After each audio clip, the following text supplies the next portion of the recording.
Everyone, आप सभी का संहिताज एकेडमी में स्वागत है। और आज हम सॉल्व करने वाले हैं 10 क्वेश्चंस जो कि सीटेट साइंस पेपर 2 में पूछे गए हैं। ये है हमारा प्रैक्टिस सेशन 4। सो आज हम 10 क्वेश्चन सॉल्व करेंगे। तो आप मुझे कमेंट करके बताइएगा कि आउट ऑफ 10 आपके कितने मार्क्स बन रहे हैं। So without wasting any time let's get started. तो पहला क्वेश्चन हमसे यहाँ पर कहा गया है, which of the following statement is correct on the basis of following information.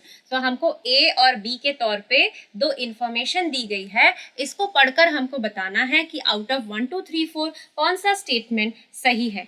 तो ए में बताया गया है forms a virtual and erect image always. ठीक है, तो ये वर्चुअल और इरेक्ट इमेज बनाती है जो ए है, और जो बी है वो forms real and inverted image mostly.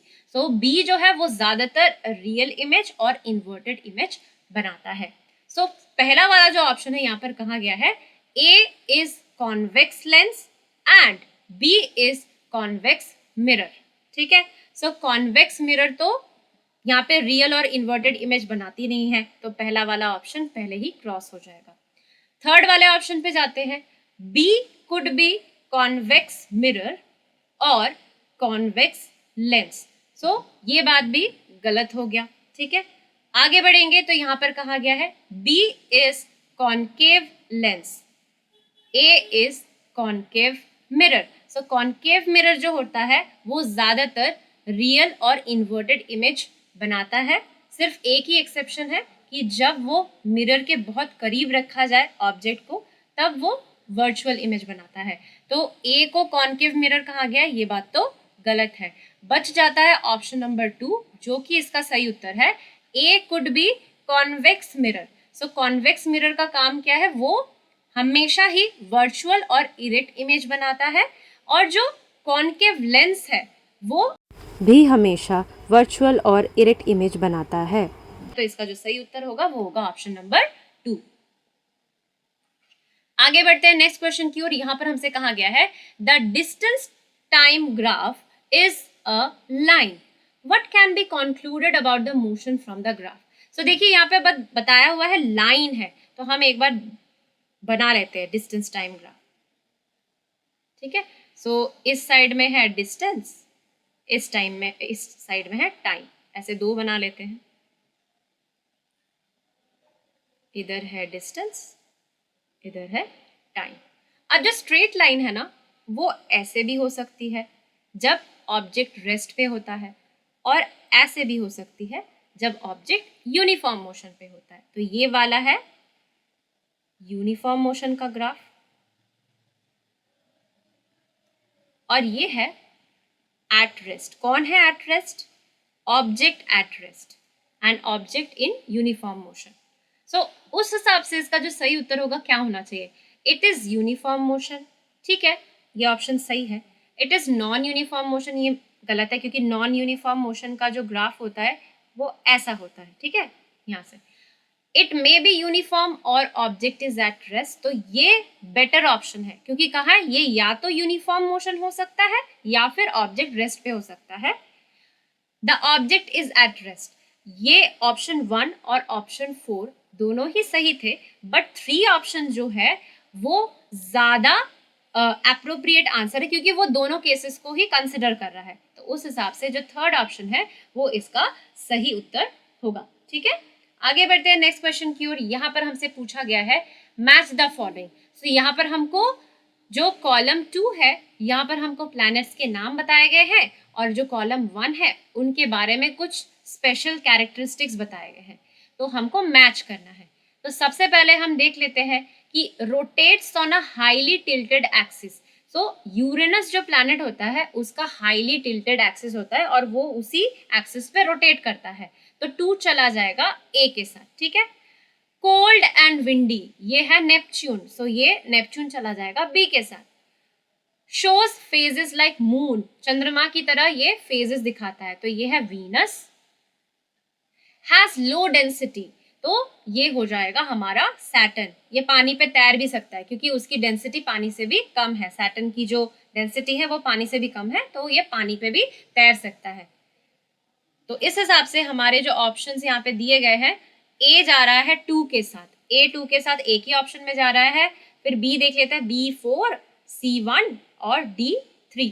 तो जो 2 ऑप्शन है वो इसका सही उत्तर होगा। आगे बढ़ते हैं नेक्स्ट क्वेश्चन की ओर। यहाँ पर हमसे क्वेश्चन नंबर 14 में, यानी कि इस सेशन का 4th क्वेश्चन है, यहाँ पर हमसे कहा गया है if the angle between the normal and incident ray is 30 degree, the angle between the incident and reflected ray is. तो सबसे पहले हम इसको ऐसे ड्रॉ कर लेते हैं, ठीक है। सपोज ये एक मिरर है, सो जो नॉर्मल होगा वो परपेंडिकुलर होगा। अब हमको बताया क्या है कि जो इंसिडेंट रे है, सो इंसिडेंट रे और नॉर्मल के बीच में कितने का एंगल बन रहा है, वो बन रहा है 30 डिग्री का, ठीक है। तो ये इंसिडेंट रे है। तो हम क्या जानते हैं, रिफ्लेक्ट करता है तो फिर ऐसा ही सेम एंगल बनाएगा, ठीक है। तो ये भी हो जाएगा 30 डिग्री। अब हमसे पूछा है the angle between the incident and reflected ray, मतलब इंसिडेंट रे और रिफ्लेक्टेड रे के बीच की एंगल कितनी है, तो वो हो जाती है 30 degree plus 30 degree is equals to 60 degree. तो 60 डिग्री किस ऑप्शन में दिया गया है, ऑप्शन नंबर 1 में। तो ये इसका सही उत्तर होगा।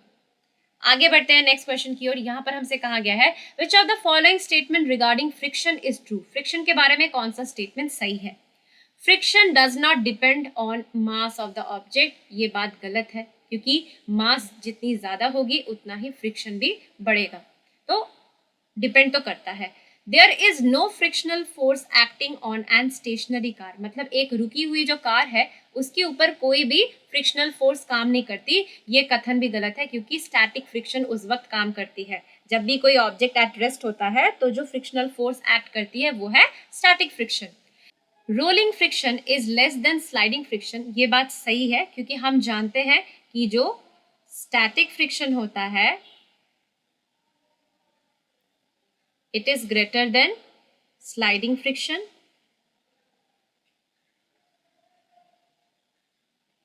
which is greater than rolling friction, है ना। सो यहाँ पर क्या बोला है, rolling friction is less than sliding friction, तो ये बात तो सही है, वो तो छोटी है, तो ये सही है। Air friction acts in the direction of gravity, ये बात गलत है। एयर फ्रिक्शन यानी कि जो फ्लूइड फ्रिक्शन होता है, जो ड्रैग है, वो डायरेक्शन ऑफ मोशन के ऑपोजिट एक्ट करेगा, है ना। तो ये बात गलत है। तो हमको सही स्टेटमेंट ढूंढना था अबाउट फ्रिक्शन, तो वो होगा ऑप्शन नंबर 3, ठीक है।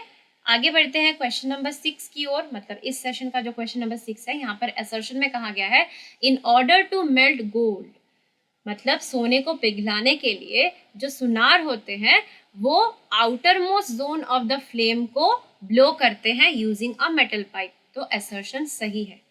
The outermost zone is nearest and not too hot to blow, ये बात गलत है, क्योंकि वो ज्यादा गर्म होता है। तो उस हिसाब से इसका जो सही उत्तर होगा वो होगा A is true but R is false, जो कि ऑप्शन नंबर 3 में दिया गया है। असर्शन सही है बट रीजन जो है वो गलत है। नॉट टू हॉट बोला है बट वो हॉट होता है, ठीक है।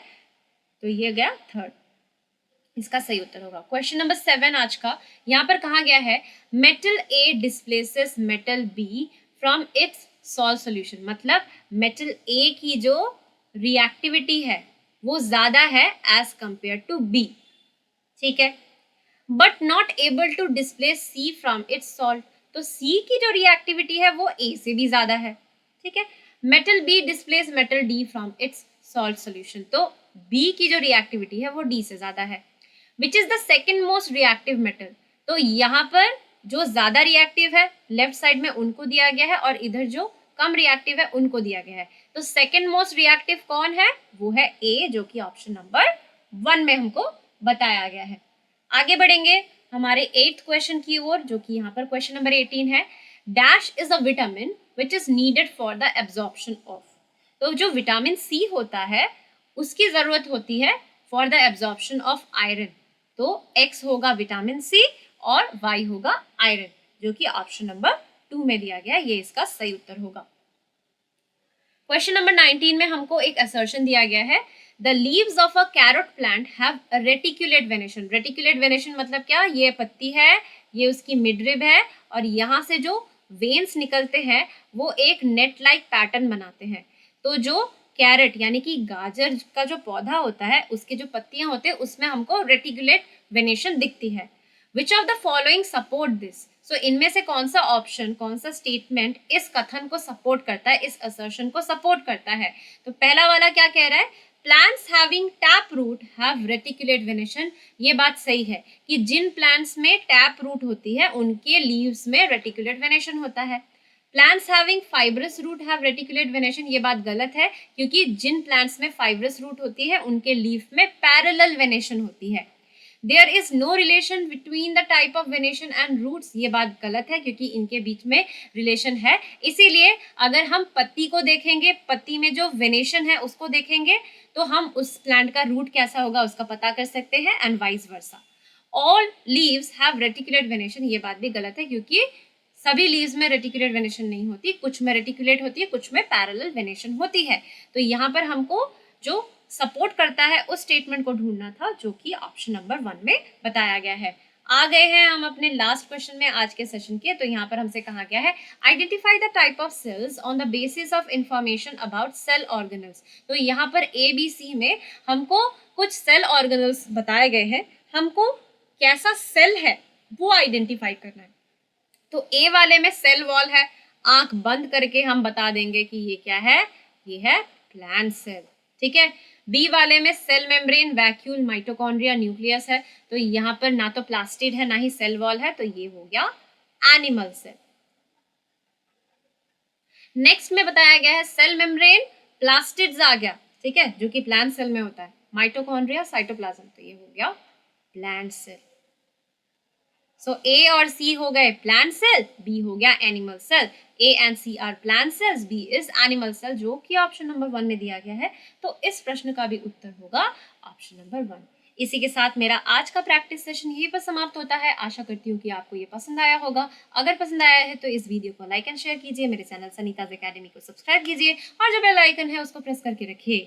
ऐसे ही प्रैक्टिस सेशन के साथ मैं आपसे दोबारा मिलूंगी। Till then take care and bye bye.